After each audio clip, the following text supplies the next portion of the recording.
Good afternoon, and thanks for joining me. I'm Dan Stein, of course, and this is an exclusive briefing for the end of 2017 for some of our most important supporters, and every one of you who's watching now represent an important part of our family here as we deal with some of the most exciting and turbulent times in the history of our movement. First, I want to thank everybody for your generous support and good and solid comments that have come in over the time that I've been here, which is now going on 35, 36 years. Many of you have supported this organization for as long as I've been around, and I just want to say from the bottom of my heart, thank you. Well, nothing really could prepare us for the Trump administration and what's happened. All of us could never have anticipated how the immigration issue was going to change once the president was elected, but not surprisingly, when the president was elected on the strength of the immigration issue, many of the people who've worked closely with FAIR are now occupying positions of enormous influence in the White House. The administration's positions on immigration, these are very consonant with many of the positions we've taken over the years. And so the question really is, looking at this toward the end of 2017, what are our prospects for major legislative success? Well, Donald Trump is a unique phenomenon. Having him as a spear carrier for the key components of your issue has certain advantages. People are unlikely to want to be doing battle with him directly because he tends to fight back in ways we've never seen a national politician do before. But at the same time, having the issue too closely associated with Donald Trump has its downside as well.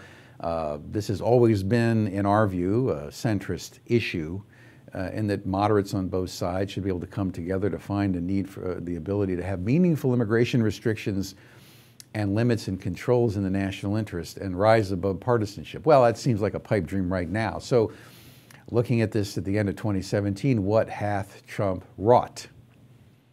Quoting Samuel B. Morse, what hath Trump wrought? Well, he has not wrought what you would call a smooth and happy relationship with Congress. What he has brought is a great deal of volatility, but a fierce determination to keep certain issues front and center. And happily for us, immigration is one of them.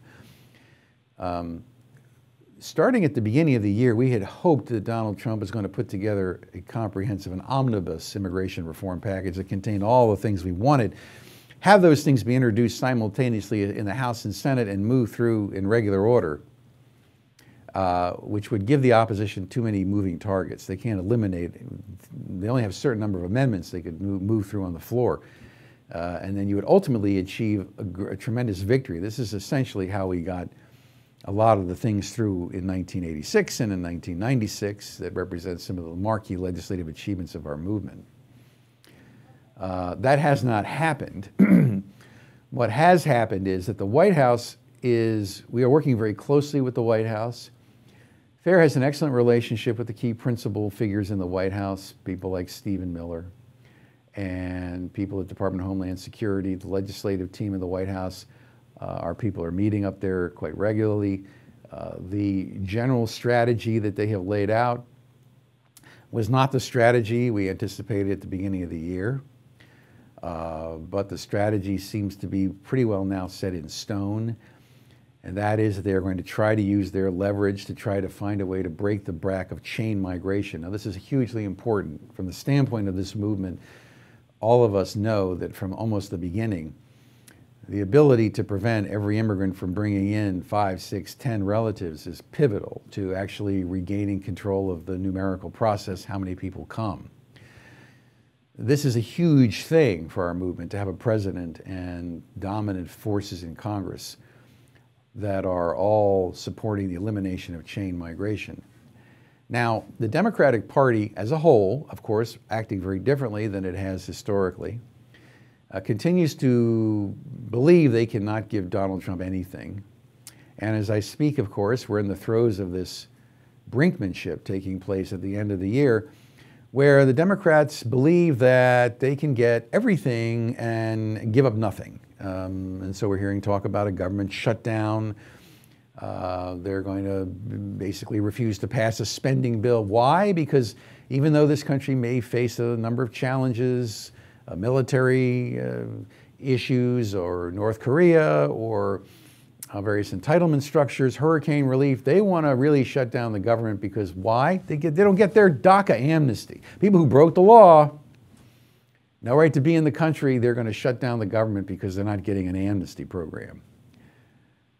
Well, maybe this was Trump's strategy all along, but he seems to be calling them on this, and he's saying, I'm not playing the game. I'm not going to do what you want to do. In coordination with the White House, we have echoed this position that there are certain things that are simply non-negotiable, that if they're going to pass some kind of DACA adjustment program. Now, many people ask, what is the difference between DACA and the so-called DREAM Act? Well, when people say DACA, they're talking about the Deferred Action Program that Barack Obama put in place. It takes into its account about 800,000 people here illegally. When people talk about the DREAM Act, what the Democrats are really talking about is a far larger population of perhaps 3.5 million people, almost 3.5 million, that would include people who are much older, who've been here much longer or more recently, and the parents of those who came here, who brought their children here, or minors. The fact is, many even of the DACA beneficiaries came here as single people. I mean, as young teenagers who, through their own volition, decided to break our laws. They weren't carried in their mother's arms, is my point.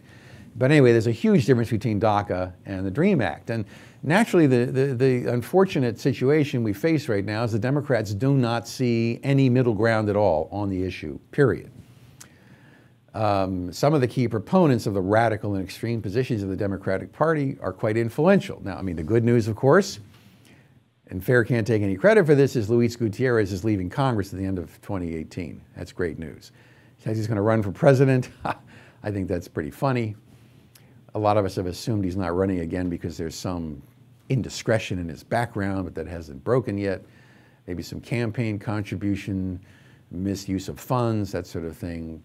Paid his wife, apparently, with campaign funds. Not entirely sure what the story is there. John Conyers may resign. Now, why is that relevant? Because John Conyers wasn't particularly big on the immigration issue, and unfortunately, the person who's angling to try to take over the Judiciary Committee, and doing so quite vocally, is Zoe Lofgren, who's a Silicon Valley former immigration lawyer who's about as extreme as they get on the immigration issue. She would like to take over the full a senior minority position on the Judiciary Committee, full Judiciary Committee, if John Conyers does have to retire. He's already stepped down from his position on the committee. But the fact that Zoe Lofgren has made her position so public, of course, tells you she must feel that there's a weak bench in support of her ascending to that role. So that's something FAIR is going to be working on quite aggressively. Anyway, the good news is that our people are in good key positions in this administration. John Kelly, who's obviously not a true believer on some of these issues, in anointing Kirstjen Nielsen as the head of Department of Homeland Security, definitely a mixed bag in terms of an appointment. FAIR has been raising a lot of questions about both her qualifications as well as her previous commitments to issues that we think are important as a movement. The evidence is that John Kelly wants to keep DHS close to the vest. And the fact of the matter is that he's himself has sent some important signals about enforcement, and Kelly clearly understands not only the politics of immigration enforcement, but the substance of it as well. Elaine Duke will be stepping down as the acting DHS secretary shortly, and we fully expect Kirstjen Nielsen to be nominated, to be confirmed rather, but we are trying to raise as many objections as we can to everybody who will listen, on an ongoing basis, because in the end, she needs to be able to listen to our point of view and take it into account. There's been some blowback within the unions at ICE, not so much at the Border Patrol, but dissatisfaction on the heels of the appointment of Thomas Homan.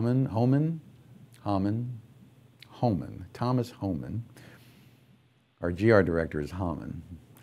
Thomas Homan.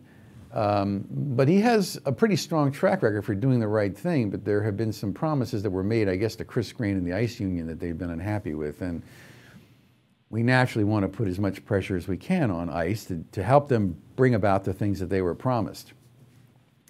Now, many people ask, well, how can it be when Trump campaigned on all these very clear immigration positions, and we have, as you know, our Trump promises page, and we've been keeping very close track of the promises the administration has made and keeping book on what they've delivered and what they haven't. And the good news is that the Trump administration has been incredibly consistent on a number of the very substantive areas where the president made commitments, dealing with changing regulations on H-1B to try to prevent some of the abuse, to improving and enhancing enforcement capability, to expanding immigration judges. He's done a number of things that have been important, very important. And I want to mention the Immigration Reform Law Institute, or IRLI, which is a supporting organization to FAIR, which is working very closely with the administration on rewriting a lot of the regulations to make immigration laws more enforceable and to bring these laws back into, these regulations back into compliance with the original legislative intent. Very important. I get some emails from donors occasionally saying, well, you know, it seems like the H-1B visa process has become much more difficult to achieve. Answer is yes. H-1Bs are not being given out the way they were, not to unqualified people. And there may be very strong arguments for why entrepreneurs with highly credentialed backgrounds might be given an entrepreneurial visa, but the administration has abolished the Obama administration's entrepreneurial visa. These are simply not supported by the law, as well as tightening up the regulations dealing with H-1B. There's a whole range of regulatory changes that are either being made or in process now that FAIR and IRLI are working on very closely, and I think you'd be very proud of the work we've achieved in that area. Obviously, we can register our disagreement with the timing, but the president finally did suspend the DACA program. We would have liked to have seen it happen much sooner. We have been insisting that it was a promise that needs to be kept. By the same token, the abolition of TPS for one group but not the others, or extending it for 18 months. There are many arguments that this needed to be done quickly and should have been done sooner. Well, it should certainly be done with 60 days notice or no more than 6 months notice. And the end game plan here, this equivocation, is not really consistent with the Trump campaign positions. And it's a little disappointing, but it's certainly better to see an announcement of a final end to these programs than this continued rubber stamping long after the basis for the original grant of temporary protected status is over. So Trump is doing some important things to restore an adherence to the principle that Congress made these rules to be respected in the way they are. The media being so hostile to Trump makes it difficult for administration spokespeople to get on television to talk about these issues. They don't want to spend a lot of time giving Trump amplification of the policy factors behind why they're doing what they're doing. FAIR, of course, enjoys good media presence. We're in the newspaper all the time. Online, of course, you can see us quoted every day. A lot of radio interviews and important TV interviews on a weekly basis, certainly. A lot of traction on Fox News again. Tucker Carlson, Laura Ingraham, very committed to the immigration issue. We have important outlets there. But in the end, right now, a lot of the media attention seems to be focused on DACA. And of course, DACA was not the priority that Congress should be talking about as a result of the last election. I mean, Trump won, and he won in large part on the immigration issue, and certainly in those states where he carried that people said he wasn't, the blue states, they call them. The Democrats act like the election never happened. So why are we talking about DACA? Well, DACA is supposed to be the big incentive for our side to get the things it wants. Now, I think all of us agree that to see the Trump administration sign a so-called clean DACA bill at the end of this year, tacked on to a spending bill or some other midnight bill at the end of this Congress would be catastrophic. If they don't pass a tax reform bill, which, by the way, has a couple of provisions FAIR worked very hard on in the House, this two that would eliminate the illegal aliens' access to the earned income tax credit and the additional child tax credit, important victories. Now, trying to get those to survive through the Senate is always going to be a problem because we face this very difficult situation in the Senate, and we face the situation with people like Jeff Flake, Bob Corker, and of course the ever-present John McCain. But already through the House, we've helped pass a number of bills, the Legal Workforce Act, There's an effort to make E-Verify mandatory. One of the strangest things that's evolving right now is that in the discussions over DACA that are taking place in the Senate, in the House, that the discussion about eliminating chain migration has more traction than the discussion about imposing mandatory E-Verify. One would think, particularly after the last election, that the Democrats, the last thing they would want to be seen is opposing the introduction of mandatory verification to ensure a person is authorized to work, to make sure our jobs go to our folks. And yet, this strident opposition to mandatory E-Verify is undergirded by the fact the Democrats don't see any reason to ever inconvenience an illegal alien by denying that person a job. And this is the canary in the coal mine that tells us that they're not going to accept any kind of robust enforcement if they believe it's actually going to produce large-scale removals of people here illegally. This kind of intransigence, we're working very closely with the administration to try to help them frame the political arguments that will make sure there's a price to be paid for these kinds of positions. All through this year, FAIR has been running aggressive digital ads targeted at these Democrats who are running in the Senate in 2018 on major issues. Support for the border wall, which I know we all don't agree on the border wall.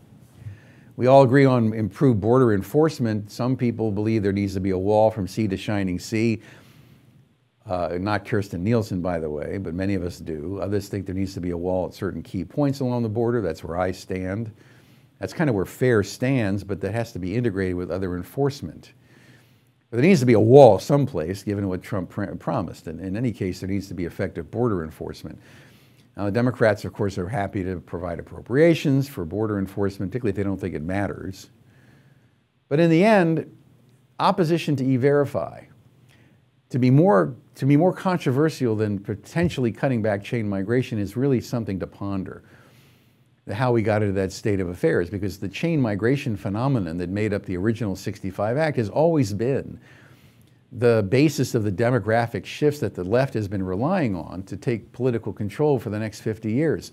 For the Republican Party to continue on as a party of low taxes, high entrepreneurship, and that kind of thing, immigration has to be brought down. Donald Trump knows this. And in our discussions with the White House, made it abundantly clear that they're going to go to the mat on chain migration in exchange for anything dealing with DACA. I mean, this is a good news story. The fact that Nancy Pelosi and Schumer decided not to go to this meeting yesterday in the White House is an indication that Trump means business. And he's prepared even possibly to veto a clean DACA bill, which the Democrats don't believe Trump would do. We do think he would probably do that at this juncture. If they were to pass a clean DACA bill, as they call it, without any concessions to what Trump campaigned on, he might veto it. Now, he could have that veto overridden, but that would be a big mistake for the Republicans. They need these issues in 2018 if they're going to keep control of the subject matter through the 2018 electoral process. So we're obviously encouraging the Trump administration and doing everything we can to support them, including, frankly, bleeding some of our top talent. FAIR's lost some key people in the last several months to key administration positions in Department of Homeland Security, as well as Immigration Customs Enforcement and Immigration and Citizenship Services, Citizenship and Immigration Services. Of course, our former executive director, Julie Kirshner, right now is the ombudsman at USCIS. And we have lost some other folks in the last month or two who are going to occupy and are occupying important positions in the administration. And there probably will be more losses as a result of that. But happy to tell you that I view FAIR and Early, the Law Institute, as proud incubators of talent that have gone on to the Hill as well as in the administration. And that has ramified FAIR's influence in many, many, many ways. So right now we're having a big influence. The question is, how do we influence certain people like Jeff Flake, who, having gone at Trump on the administration's positions on immigration, has essentially sacrificed his Senate career by taking on Donald Trump, in part on the immigration issue. So it's a time of high salience and influence for the organization and our movement. It is also a time of keen frustration over the inability of the Republicans I mean, to pass anything. I mean, if the Trump administration were to look at Congress at the end of 2017 and say the only thing they passed was a DACA amnesty bill, I mean, it would make the Republicans the policy laughingstock of the country. And what would people who voted for Donald Trump supposed to make of this abject legislative failure? Either way, whatever happens with DACA between now and December, if it were to pass, even with a reduction in chain migration, the question ultimately would be what happens in 2018. Well, the good news is that throughout 2016 and 17, FAIR has continued building up its digital platform capabilities. And we now have a very, very strong social media presence, about 1.8 million Facebook fans and followers, about 133,000 Twitter followers, and these things are growing now very robustly. FAIR has one of the most virally active digital footprints in the immigration field, probably the most virally active digital footprint in the immigration field with high quality and original content. The studio that I'm sitting in today, we have built out in an effort to create far more ongoing digital content, original content. FAIR has a deep bench of expertise. We have about 8 now certified public spokespeople who are writing on the issue. We have op-eds appearing in The Hill and other publications every week, sometimes more than once a week. We have a long-standing agreement with The Hill magazine, which is widely read on Capitol Hill, to publish our op-eds on a regular basis, actually a weekly basis. We also, of course, are publishing opinion papers all over the country, and then we promote these virally, as well as our original content and in our immigrationreform.com blog, which I highly commend to your attention if you haven't seen it. Is a great source of original material. So we're ramping up the video content, as you see here, ramping up the audio content. Our Feet to the Fire this year was a massive success. 60 radio show hosts who are, by the way, part of our frequent flyer clubs, and every week we do interviews on these same radio shows.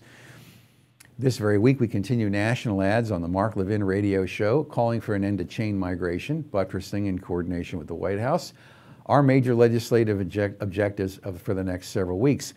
That ad is also going to be going on nationally on radio on about 8 or 9 different national radio programs, starting from December 1st to December 15.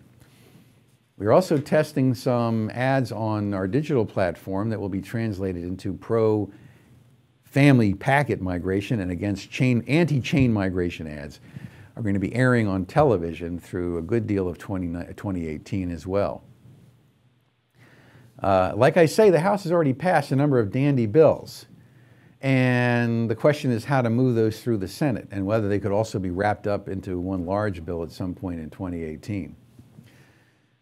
The fact that the Democrats are willing to create a shutdown for DACA tells you that we have reached probably an unprecedented level of influence and that this issue has really become a world-class issue for the country.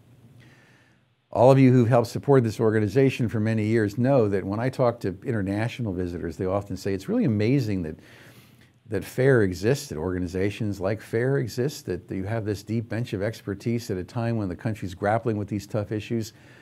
Part of how this country's perhaps avoided some of the volatility, if you can say that, versus Europe, is that there are organizations that can deliver expertise right at the point of the lance, at the key moment when these issues come to the public fore. But for the unfortunate bias in the media that is so reflexively anti-Trump right now, we could be doing even more to help educate the American people on the issue. But what's so amazing is people now all understand these core issues we're dealing with. And it's extremely, extremely gratifying. Well, the prospects for 2018 are that our digital ads and our digital platform is going to continue to grow explosively. See, FAIR has one advantage in this movement that the opposition simply doesn't have. And we've observed this. We have the ability to monitor metrics of the opposition. We see what Mark Zuckerberg does with Facebook and others. They don't have the grassroots support that our movement has. Everything about the evolution and development of the digital medium in the last 10 years or so works in favor of our side because you can see the virality of our postings and what's happening when we promote things versus the opposition's, and it's just a fact. They don't have any support publicly. All the tools that we're building out, and thanks to some key supporters, we've had a great increase in support that's been enable us to really deliver some real new resources to building up these platforms. We're able to micro-target key populations and galvanize them with new phone tools like phone to action. It makes it very easy for people to be active with Congress and making their views heard. We're acquiring new tools to enable us to energize people at the grassroots, and with our on-the-boots field team, get out there to work on these anti-sanctuary resolutions, state and local cooperation bills, and other things that dovetail aggressively with our federal legislative efforts as well. All these things work in concert in one smooth, harmonious machine and produce a very significant amount of legislative and political activity. I mean, don't get me wrong, I'm not frustrated. I mean, I'm not satisfied, and I'm frustrated with how difficult it is for the Republicans to get their act together. The Republican Party is not one party, it's several parties. As the ruling party, controlling Congress and the White House, not surprisingly, they squabble a lot. Easy for the Democrats to be unified, because they're all unified in one direction, oppose, oppose, oppose. Sam Rayburn once said about passing a bill, he said, look, any jackass can kick down a barn or stop a bill, but it takes a carpenter to build one. And that's what we're in right now, carpentry mode, trying to build the support, trying to assemble the coalition on the Hill. We're gratified that the effort to try to pass a clean DACA bill has fallen apart. We've taken some credit for it. We feel strongly that we've helped to be, in concert with the White House, a major opposing force to that idea. Seeing Lindsey Graham talking about accepting cutting chain migration in exchange for DACA, it's a no-brainer. And as I said to folks in the middle of this year, the merging of DACA and chain migration conceptually is a great opportunity for FAIR and our movement, because it gives us a chance to actually passionately engage the public on how, you can never just admit one immigrant. It's like Pringles. You don't just eat just one. You get an immigrant in, they're going to bring in relatives. We want to the extent this movement can actually tap into the passion of the public understanding of why we need to eliminate chain migration and to feel a passionate commitment to that, we will have advanced our cause dramatically, mightily, in everything we're trying to do moving forward. And this would be a huge conceptual breakthrough for the movement. Now, a number of you have asked me some questions, and I do apologize for the inability to have real-time conversation, and I'm hoping we can do that next time. But people are asking about E-Verify. I have addressed that, but I did want to remind you that Lamar Smith's Legal Workforce Act does include mandatory E-Verify. The Trump administration clearly believes that E-Verify is important, but this is a confidential conversation. I'm laying it out on the table.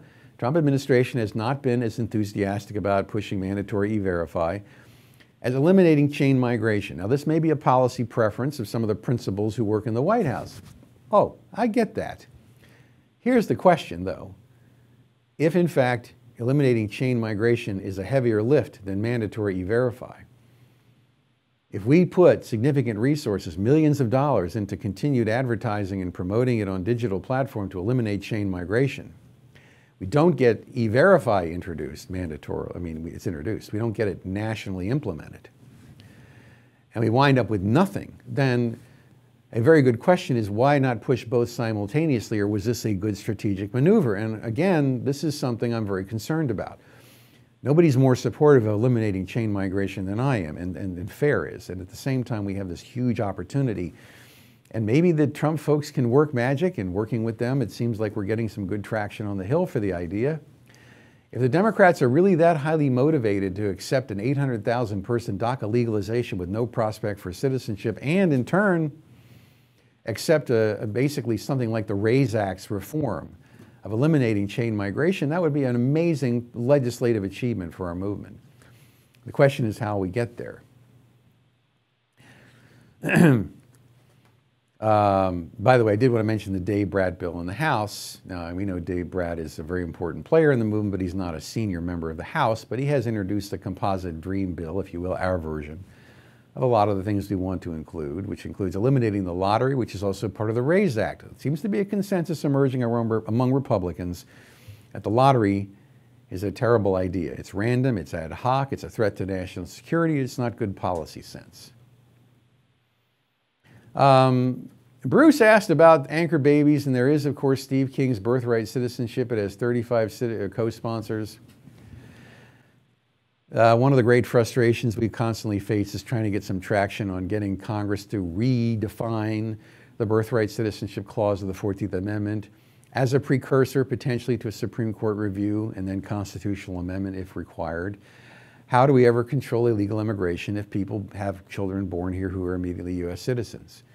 How do we integrate the state and local citizenship process, the naturalization record process, and make that all work if we don't start talking about a constitutional amendment?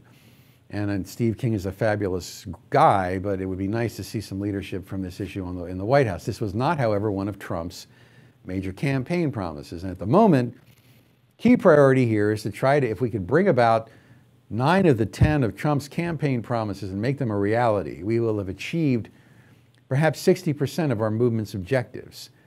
And on the assumption that Republicans don't lose control of the Senate, and I know that's not an assumption you can make, but if they increase their margin, because electorally it seems favorable to that outcome, we still have 2 years, 2019 and 2020, to continue pushing these important issues. Some of you are asking about visa overstays. They are working on the biometric identity entry-exit system. The executive order that the Trump administration has pushed out has mandated the development of that, but we're not sure, but we're hoping that's going to be deployed sometime. That would be a major advance. I did want to say that FAIR and Early have been, particularly Early, have been very instrumental in helping to defend the travel revive suspension, extreme programs put in place in certain high-risk countries, and as well as the several hundred FOIA requests that the Immigration Law Institute is working with, some in coordination with the administration, others not, to try to achieve continued accountability, as well as strategically to try to disclose certain information, as well as to help root out Obama holdovers who might be helping to undercut the Trump administration's immigration plans. A big part of Early's agenda are FOIA requests and litigating on those FOIA requests, which are sometimes required. But their litigation docket includes involving itself in many, many substantive lawsuits as well that deal with the travel ban, they call it. It's not really a ban. The vetting modifications, the state and local enforcement requirements, the sanctuary defunding initiatives. At every level, the Immigration Reform Law Institute, cooperating with FAIR, is trying to buttress and support this administration's important objectives. And I know we're all disappointed to see that there are many judges now on the federal bench who let their own political views take precedence over precedent. And please know that we've been working very hard at every level and doing everything we can to be supportive in the courtroom, as well as with the regulatory and the legislative drafting that I mentioned before. On the question of overstays, you know, we really don't, we know we have better data coming out of DHS on how many are overstaying, but the number that are actually getting put in removal proceedings is still a very small number compared to how many have overstayed. If you assume it's 300,000 to 400,000 a year who are overstaying, hopefully it's declining under Trump. We would assume it's beginning to. You still see that the immigration judges and the court system can't possibly accommodate even a small fraction of those here illegally. One of our main objectives at FAIR is to try to help get funding improved across the board so that when they change policies, like with unaccompanied minors or with accelerated deportation, with accelerating removals, with improved apprehension through state and local prisons, that they have the resources to actually adjudicate these systems quickly. A key part of eliminating asylum abuse and fraud is making the system work with dispatch. So asylum fraud is not an avenue for invidious delay to take advantage of these systems. The hallmark of true reform in any scenario is that you're actually trying to fix the very problems that gave rise to the current system, the current problems. Eliminating chain migration, interior reforms, root and branch reforms to immigration adjudications, state and local cooperation, the ability to identify, apprehend, or put in removal people who overstay visas routinely. These are the hallmarks of true reform. The Democratic Party, heartbreaking as it is, seems unwilling to recognize how American workers have been hurt by what's happening. The good news is that there do continue to be voices within the Democratic side of the aisle raising questions with the viability of the strategy in the long run, of abandoning any pretense of concern about immigration and its impact on American workers, its decimation of wages, the American middle class.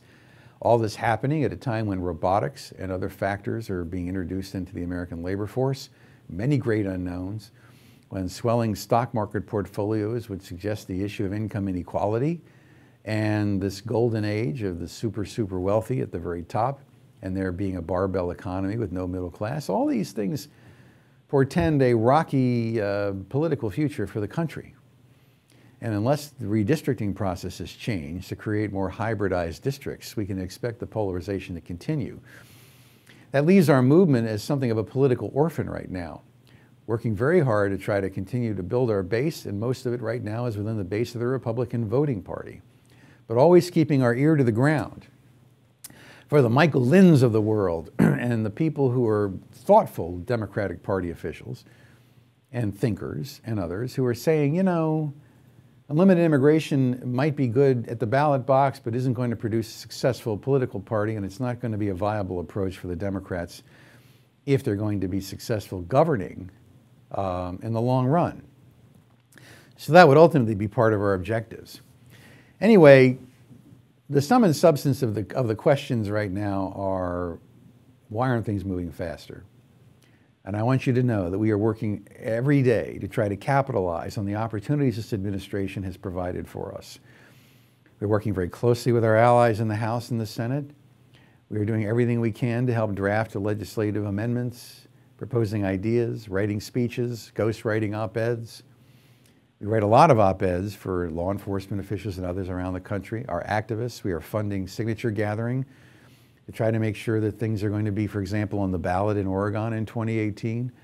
FAIR is doing everything it can to keep this issue in the front pages and in the spotlight. We are here to lend support to the administration every time they want it and even when they don't want it. But at the same time, we stay true to our principles and we criticize the administration when they do the wrong thing, which frankly happens sometimes. None of us should be blind to the fact that there's two Republican parties and that there are people within the Trump administration who are carrying water for the cheap labor Wall Street crowd. We can all agree that this country should be competing for the world's best and the brightest, people at the very top, STEM people who have great skills and ability. But that's not the agenda. The agenda is big agriculture. Big agriculture continues to be a roadblock to things like mandatory E-Verify. They put pressure on the Republican Party from the Republican side. Big agriculture has a big impact. We read stories every day of how certain agricultural industries are starting to move toward automated harvesting. We do see these things happening. And the good news is that the media don't report it, but many of the things that are happening are very promising as the society begins to make an adjustment to this idea, as are intending immigrants around the world, that the United States is not going to be an easy mark for people who just come and overstay. So while some of the original deterrent value of Trump's original rhetorical statements may have declined, FAIR is working very hard to buttress those things with true accomplishment, durable accomplishment, accomplishment that will last for decades to come. And as we move toward the 40th year of our existence, I did want to note the passing of a board member who served on FAIR's board for 25 years, Otis Graham. Otis Graham, his brother Fred and Hugh, well known to many people, was a great historian and a luminary in this movement. He was one of the founders of FAIR. He was certainly a great inspiration in my life and helped me understand the importance of having a true sense of history. And it was Otis who helped archive so many of our documents early on that have been of such value not only to our opposition, but to people who want to write the history of this movement. Otis always brought a spirit of light and vision to everything we were trying to do, and truly understood that there were things this movement is trying to do that have really never been done before in American history. Every day we are having to innovate ideas and come up with creative suggestions, deterrents like eliminating the alternative child tax credit or the earned income tax credit, or another innovative idea that Steve King was working on this time, but originally was pushed by Jack Kingston, which is to deny the ability of businesses to deduct the cost of hiring unauthorized workers. Talk about a great idea. Couldn't get it into the House version of the tax bill, but it's not an idea we're going to give up because we think there's great public appeal. And right now they're looking for what they call expenditure cuts. They're looking for savings any way they can find it. So if not in this round, we may get it in the next round. Bottom line, we're working 24/7. All the pistons are running. Your support is very important to us. I always love your comments. I love your feedback. I love your suggestions. I love the fact that we all don't agree on everything. We try to thread the needle, find the consensus, work from our strengths, make a difference, follow the metrics of accomplishment. It's a very good news story. The public is with us. Donald Trump has demonstrated this is a viable political issue for national political office, something nobody can ignore. If you think about the accomplishments of the last 18 months, at some level it's almost mind-boggling to imagine how far we've come. And yet there's so much work to do, and with your continued support, we will be here to do it. And I appreciate it from the bottom of my heart. So I hope you all have a wonderful holiday season. All my best wishes to your family and to the loved ones in your life. Bless you, and thank you again.